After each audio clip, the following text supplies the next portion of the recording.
Kanglai News ki numidangi pau minyeng tabiriba pumnamaku Roma Ilangbamna ikoknona khurumjari. Kukizo lalobasingna fakiba miyoy anigi manungda amadi hojik fawba mari makong kangdana leiri. Masa kangdaba kukizo kulai paibasing oigani haina thajabasingna mamang thagi kuntramathoi numidang wairam pung 5:50 taba matamda Churchandpurgi Chingkon Palmda leiba Royal Enfields showroom manaktagi selgi demand ga mari leinana patuna pukiba miyoy anigi manungda ama thadorakre aduga atopa miyoy amana hojik fawba mari makong kangdana leiri hairi.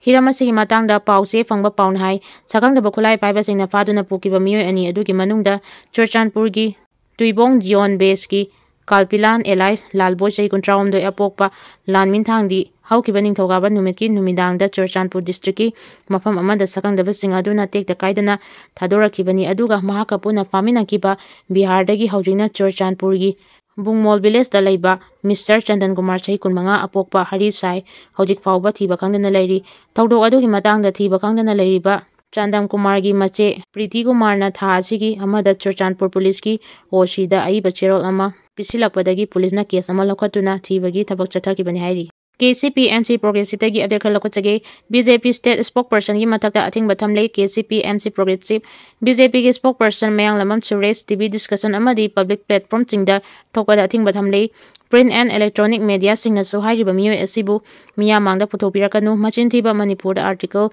355 chanai amu hanjin aspa laina aspa thamjilakladi khara hanjin tawduna laibaki luraba matamchida sangtoktana wakai sudana political drama mista miyamda chanaduna leire karigumba lamhenduna party ki wafam thawoidaba taragadi maduki tekjak masa na pugadabani.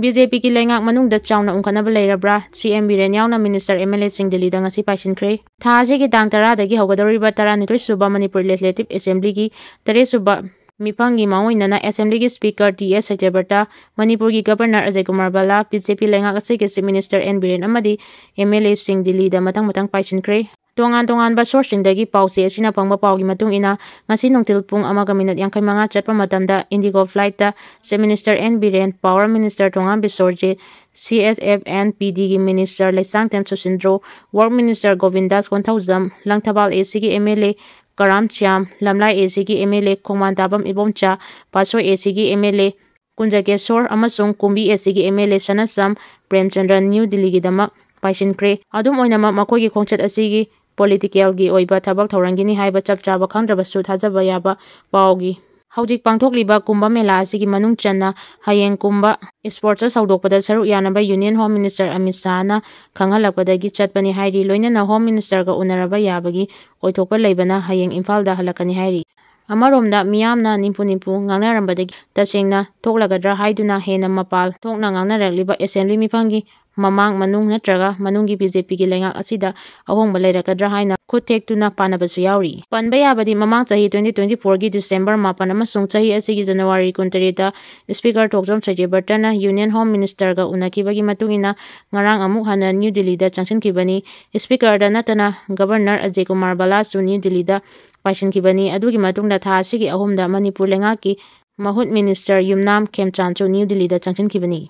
Facebook page tagi update khal lokachage map asi Mizoram amadi Manipur ka fauna ba jaga ni zoom tawrage yengbiyu thongsaba loikre chatnaba hokre aduna Myanmar dagi KNAB PDF Manipur da changlakpada yamlaina lambi leire ring road symbol loikre black topping gi center government ta hijackre tampaki akoibada koki militant chingna leiba yamlaina yabagi lambi duni aduna state government na amutang mideng changbiyu haijari. Kanglai Park apunba kholaudagi update khal lokachage World Kukizo Intellectual Council na Cookies Sing Ring Road Palel Sisipur None Psycholitan Technopal Fawba Black Topping Tobinaba Center da memorandum bisinkre ngasi so junta army na cookie militants ta airstrike lepalaitri drain makha da lot tuna khangna kre Kanglai Park Maitai Nongsa dagi update khal lokachage Maitai Nongsa mayamna leiri kaidobai kigani yeknaba khudingmak Maitai Nongsa singna thengnagani kwak amuba singna ima singna thengnagani hui singna nongsa singna thengnagani palempopi imane yai fari Maitai Nongsa ne yai fari MP Bimol na parliament da phongdokiba wafam lana lebak miyamda uhankiba adu BJP na amuhanna sengdopam thui Congress ngarang MP Bimol akoijam na parliament da phongdokiba wai kharada BJP gi spokesperson anina lana allegation phongdokiba adu laibak tibani khulngakpa singbu khulai paiba oina ukiba leite maram aduna MP na phongdokiba wafam adu muna amuk taraga BJP na amuhanna sengdopam thui wafam asinga si Congress babanda pangthokpa ꯄꯥꯎꯃꯤꯁꯤꯡꯒ ꯎꯅꯕ ꯑꯃꯗ MPCCꯒꯤ working president TS ꯗꯦꯕꯔꯇꯥꯅ ꯐꯣꯡꯗꯣꯛꯈ꯭ꯔꯦ꯫ ꯃꯍꯥꯛꯅ ꯃꯈꯥ ꯇꯥꯅ ꯐꯣꯡꯗꯣꯛꯈꯤꯕꯗ 2024ꯒꯤ budget ꯁꯦꯁꯟꯗ ꯒꯕꯔꯅꯔꯒꯤ speech ꯃꯇꯨꯡ ꯏꯟꯅ ꯀꯣꯡꯒ꯭ꯔꯦꯁ ꯄꯥꯔꯇꯤꯒꯤ ꯗꯦꯄ꯭ꯌꯨꯇꯤ CLP dealer K. ꯔꯟꯖꯤꯠꯅ ꯈꯨꯜ ꯉꯥꯛꯄꯁꯤꯡ ꯑꯁꯤ ꯀꯅꯥꯒꯤꯗꯃꯛꯇ ꯂꯣ ꯑꯃ ꯁꯦꯝꯅꯕ ꯄꯨꯈꯠꯈꯤꯕꯁꯨ ꯂꯩꯈ꯭ꯔꯕꯅꯤ꯫